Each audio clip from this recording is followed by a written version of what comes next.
오늘 2월 18일 사무엘상 14장 36절부터 52절까지입니다.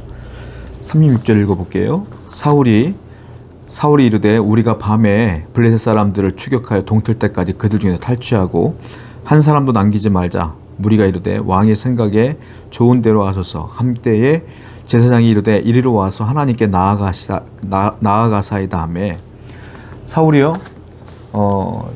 전쟁에 계속 승승장구하다 보니까 블레셋의 남은 자들을 전부 다 멸절하자라는 생각을 갖고 군대들에게 얘기합니다. 이제 오늘 밤에 출발해서 동틀 때까지 다 끝내버리자. 이 전쟁을 추격하자 이렇게 얘기를 하는 거예요. 그때 이제 제사장 아히야가 그러하기 전에 먼저 하나님께 제사를 지내봅시다 라고 제안하는 장면이 나오게 돼요. 사울은 제사 지내기 전에 먼저 생각의 정리가 끝났어요. 추격해야 된다, 싸워야 된다, 멸절해야 된다. 그리고 자기의 머리로 명령을 내리는 거예요. 사울은 여전히 하나님의 뜻을 구하기보다는 자신의 머리와 능력으로 전쟁을 치르고 있다라는 것이죠.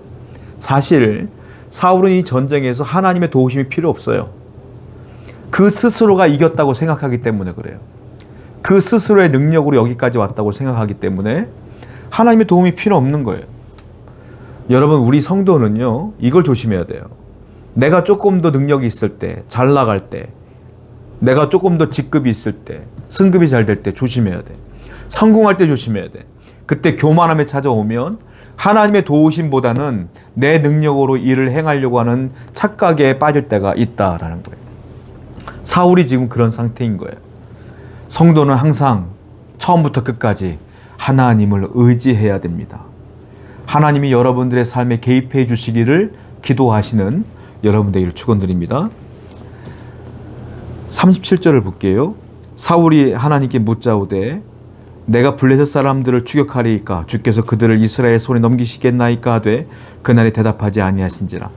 제사장 아히야가 제사를 지내자고 제안을 했고 사울이 그러자 하고 제사를 지냈는데 사울이 물어요. 하나님께. 하나님, 내가 블레셋을 쳐들어갈까요? 쫓아갈까요? 추격할까요? 그런데 하나님께서 아무 말도 안 해. 침묵이야. 침묵은 뭡니까? 거절이죠. 하나님께서 말씀 안 하신다는 건 거절이에요. 그런데 사울은 답답하죠? 왜 말하지 않지 하나님께서? 아니, 뭐 때문에 그런 거야? 모든 원인은 어디 있어요? 사울에게 있잖아요. 사울은 자기만 쏙 빼놓고 다른 데서 원인을 찾아. 도대체 이 원인이 어디 있는 거야? 왜 말씀 안 하셔? 여러분, 우리가 조심해야 될 것 중에 하나가 뭐냐면 여러분들이 말씀을 듣거나 예배할 때에 성령의 감동이 없는 걸 조심하셔야 돼요. 내게 예배를 들어도 감동이 없다. 말씀을 들어도 성령의 감동이 없다. 은혜가 없다. 그럼 여러분들, 하나님이 지금 여러분에게 뭐하고 있어요? 침묵하고 있어요. 하나님의 침묵은 내게 위험한 겁니다. 내가 예배 드릴 때마다 은혜가 있어야 돼. 말씀을 들을 때 깨달음이 있어야 돼. 성령의 깨달음이 있어야 돼. 찬양하고 기도할 때 성령의 감동이 있어야 돼. 그런 것들이 점점 없어지고 메말라진다. 하나님이 침묵하고 있는 거예요. 그러면 내게 위기가 찾아온 것을 분명히 깨달아서 내 죄를 회개해야 돼. 도대체 어디서부터 잘못된 것인가를 내 스스로 돌아볼 줄 알아야 되는데 사울은 나를 돌아보는 것이 아니라 남 탓을 하고 있더라. 도대체 이게 어떻게 된 거야? 라고 하는 거예요. 성도 여러분, 항상 성령의 감동 안에 살아가는 여러분 되기를 축원드립니다. 38절부터 읽겠습니다. 사울이 이르되 너희 군대의 지휘관들아 다 이리로 오라. 오늘 이 죄가 누구에게 있나 알아보자. 이스라엘을 구원하신 여호와께서 살아계심을 두고 맹세하노니 내 아들 요나단에게 있다 할지라도 반드시 죽이리라 하되 모든 백성 중에 한 사람도 대답하지 아니하리라. 사울은 갑자기 생각난 거예요. 왜 하나님이 침묵하냐? 내가 그랬지. 너희들 내가 분명히 싸움할 때, 전쟁할 때 금식하라 그랬지. 금식했는데 분명히 군대 이 사람 중에 이 금식을 어긴 사람이 있는 것 같아. 사울은 뜬금없이 그 생각이 든 거예요. 내가 맹세하라고 했지. 이 금식을 어긴 사람이 있으면 다 죽일 건데 내 아들 요나단이 했을지라도 죽일 거야 라고 말하는 거예요. 근데 이 전장에 어떤 일이 있었냐면 요나단이 아버지가 그 선포한 그 내용을 듣지 못했어요. 금식하라는 말을 듣지 못했어. 그리고 요나단이 너무 배가 고파서 지팡이로 꿀을 찍어 먹은 적이 있어요. 그때 눈이 밝아졌거든. 근데 요나단이 그랬어요. 그 군대들이 그랬어요. 아니 당신 아버지가 금식하라고 했는데 먹으면 어떡해요? 아니 아버지가 옳지 못한 명령을 내렸다. 꿀을 먹어도 눈이 밝아지는데 어떻게 싸움을 하는 백성들에게 먹지 말라고 하느냐. 이 장면이 이 전장에 있었단 말이에요. 이것을 책임을 묻는데 요나단이라도 죽인다고 선포를 한 거예요. 지금 또 남탓. 하나님은 요나단 때문에 이 침묵하시는 게 아니에요. 왜? 요나단과는 계속 대화하셨거든. 요나단은 인도하셨거든. 그런데 사울은 자기 탓인 줄 모르고 남 탓을 하고 있다. 여러분, 믿음의 사람은 내가 죄인입니다 라고 고백할 수 있는 사람은 믿음의 사람이에요. 하나님이 침묵하시는 건 다른 사람 때문이 아니야. 나 때문이에요. 기억하세요. 하나님은 당신에게 관심이 있지 다른 사람에게 관심이 없어요. 내가 죄를 지면 침묵할 것이고 내가 순종하면 내게 복을 주시는 거예요. 오늘도 항상 내가 죄를 지었는지 안 지었는지를 되돌아볼 수 있는 성도가 되기를 축원드립니다. 40절부터 보겠습니다. 이에 그가 온 이스라엘에게 이르되 너희는 저쪽에 있으라. 나와 내 아들 요나단은 이쪽에 있으리라. 백성이 사울에게 말하되 왕의 생각이 좋은 대로 하소서 하니라. 이에 사울이 이스라엘 하나님 여호와께 아뢰되 원하건대 셀상을 보이소서 하였더니 요나단과 사울이 뽑히고 백성은 면한지라. 사울이 이르되 나와 내 아들 요나단 사이에 뽑으라 하였더니 요나단이 뽑힌지라. 사울이 요나단에게 이르되 네가 행한 것을 내게 말하라. 요나단이 말하여 이르되 내가 다만 내 손에 가진 지팡이 끝으로 꿀을 조금 맛보았을 뿐이오나 내가 죽을 수밖에 없나이다. 요나단이 제비를 뽑는데요, 사울과 요나단이 뽑혔어요. 또 뽑았는데 요나단이 뽑혔어요. 마치 사울이 원하는 대로 요나단이 죄인인 걸 지목하는 것 같은 거예요. 이 제비 뽑기에는 하나님이 개입하지 않습니다. 지금 왜? 하나님은 사울과 지금 대화하고 싶지도 않아. 하나님은 사울에게 침묵하고 있어. 근데 우연의 일치? 어쩌면 사단의 역사일지도 모르겠어요. 제비를 뽑았는데 요나단이 뽑힌 거야. 사울은 그 자기 생각과 딱 아구가 맞춰지는 걸 보면서 요나단 네가 죄를 지었지? 요나단이 말해 아버지 제가 꿀을 조금 먹은 거 있어요. 아버지 원하는 대로 저를 죽이세요 라고 요나단이 얘기하는 거예요. 우리는 조심해야 될 게 있습니다. 내가 죄인인 상태인데 내가 죄가 넘치는 상태인데 하나님의 말씀을 내 중심적으로 내 생각대로 내 자의적으로 곡해하거나 오해하는 건 큰 문제가 된다. 하나님은 요나단을 죽일 생각이 없는데 사울은 지금 자기의 생각과 아구가 딱 맞음과 동시에 사울은 자기 아들 요나단을 죽이려고 하고 있어요. 하나님의 뜻이 아니야. 이거는 성도가 조심해야 될 것은 말씀을 오해하고 곡해하면 안 돼. 내 생각대로 자의적으로 자해석하시면 안 돼요. 있는 그대로 정통 방식으로 해석을 해야지. 그게 제일 위험한 거예요, 여러분. 왜? 여러분들은 의인이 아니에요. 죄인이에요.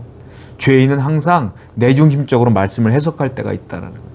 하나님이 회개하라고 했으면 회개해야 되는데 그걸 또 돌려.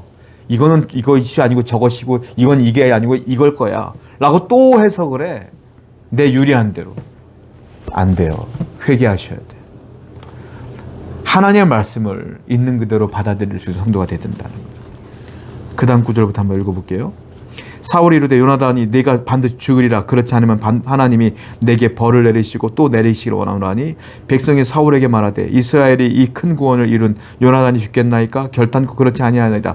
여호와의 살아계심을 두고 맹세하옵나니 그의 머리털 하나도 땅에 떨어지지 아니할 것은 그가 오늘 하나님과 동역하였음이니이다 하여 백성이 요나단을 구원하여 죽지 않게 하니라. 백성들이요 요나단을 사울이 죽이려고 할 때 딱 막아요. 안 돼요, 왕이시여. 요나단을 죽일 수 없습니다. 하나님이 요나단을 죽이지 말라고 명령한 것도 아니야. 백성이 딱 막았어요. 왜냐하면 그들이 설명합니다. 우리는 보았습니다. 하나님이 요나단과 동행하는 걸 보았습니다. 요나단이 20명을 죽이는 걸 보았습니다. 하나님이 그와 함께하는 걸 보았습니다. 그의 머리카락도 하나도 땅에 떨어지지 아니할 것입니다. 하나님이 보호할 겁니다. 라고 막아주는 거예요. 그래서 사울이 백성들 다 들고 일어나니까 어쩔 수 없이 요나단을 죽이지 않아요. 백성들도 알아. 하나님이 요나단과 함께하는 걸. 사울만 몰라. 철저하게 혼자 고립된 것 같아요. 왜요? 죄가 넘치고 있고 자기 죄를 깨닫지 못하니까 남 탓만 하니까 몰라. 하나님은 요나단에게 말씀을 하신 적은 없어요. 그런데 하나님이 요나단과 함께 하는 것들을 사람들이 보게 했어요. 진정한 하나님의 사람은 무엇일까요? 삶이 변화되는 것이고 그 삶 속에 하나님이 동행하는 것들을 보여주는 거예요. 저는 여러분들의 삶 속에 하나님이 동행하는 것들이 나타나기를 원합니다. 그래서 주위 사람들이 저 사람은 하나님의 사람이야 라고 인정받는 성도가 되어야 될 줄로 믿습니다. 52절이에요. 사울이 사는 날 동안에 블레셋 사람과 큰 싸움이 있었으므로 사울이 힘센 사람이나 용감한 사람을 보면 그들을 불러 모았더라. 사울이요 인재 등용을 합니다. 힘센 사람 다 불러 모았어요. 머리 좋은 사람 다 불러 모았어요. 능력 있는 사람 다 불러 모았어요. 자기의 측근으로 삼는 거야. 인재 등용 나쁜 건 아니에요. 그런데 사울은 계속 우리가 성경을 보고 있지만 하나님께 기도하는 장면은 없어요. 뭐 하고 있어요? 자기 머리로 늘 능력 있는 사람, 머리 좋은 사람, 집안 좋은 사람, 실력 좋은 사람들만 보고 있어. 그의 시선은 하나님께 있는 게 아니라 사울의 시선은 사람에게 있어요. 이 나라를 사람과 함께 사람의 힘으로 내 힘으로 통치하려는 마음이 드러나는 거예요. 여러분, 하나님의 사람은요, 시선이 사람에게 있지 않고 하나님께 있어야 돼요. 하나님이 요구하시는 사람이 누굽니까? 하나님이 원하는 사람이 누굽니까? 묻는 자가 돼야 돼. 근데 사울은 자꾸 사람만 바라보고 있어. 하나님이 버릴 수밖에 없는 상황이 계속 이어지고 있는 것입니다.